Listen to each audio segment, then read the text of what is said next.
001, His Excellency. Okuraka one Louis, Okuraka one Gama.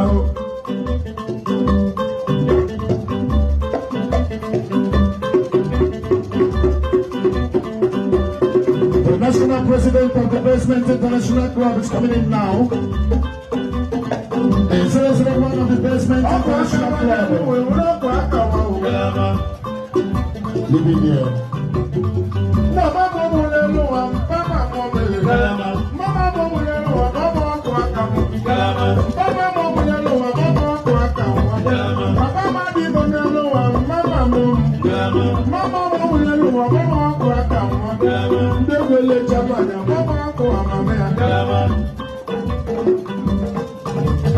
As a major organization president, I got a woman who said the women are cool.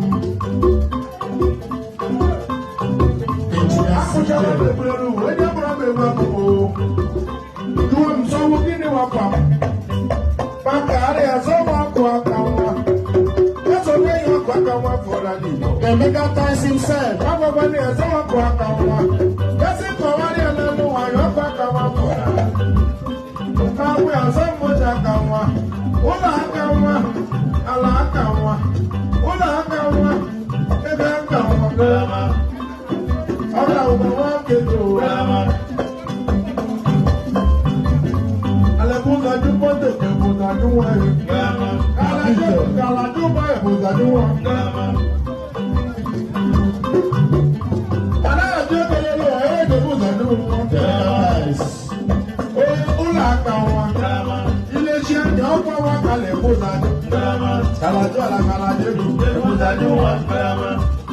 There's going to be a total champagne here today, ladies and gentlemen.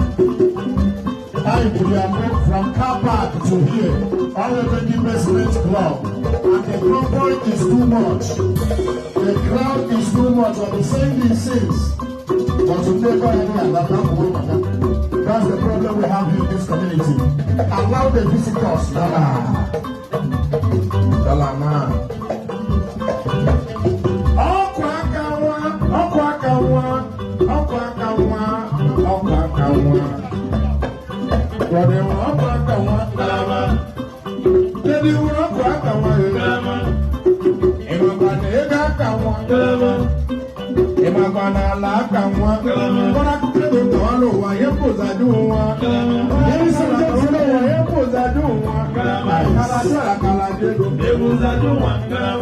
Ladies and gentlemen, this is His Excellency, the National President of the Basement International Club, the 001, Honorable Chief Engineer CJ, Abdullah Chachi,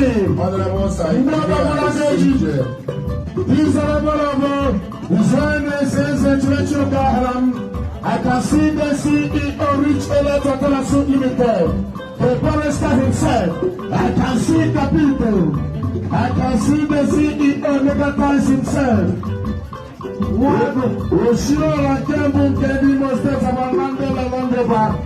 Ladies and gentlemen, this is I can see the National Senate President, I can see the National Plan is here. And ladies and gentlemen, these are about Newly. And I can see Duke is here. And ladies and gentlemen, these are about Edis. She did two from Cameroon and and ladies and gentlemen, I can see the Senior Federal Government of Nigeria, the barrister of the President International Club is here present today. Ladies and gentlemen, all the who is who, all the capacity of London now. Ladies and gentlemen, I can see in a picture where the manager and all the founder and the director of the Sugar Marine of the Cabinet of London. Please, you need to come here.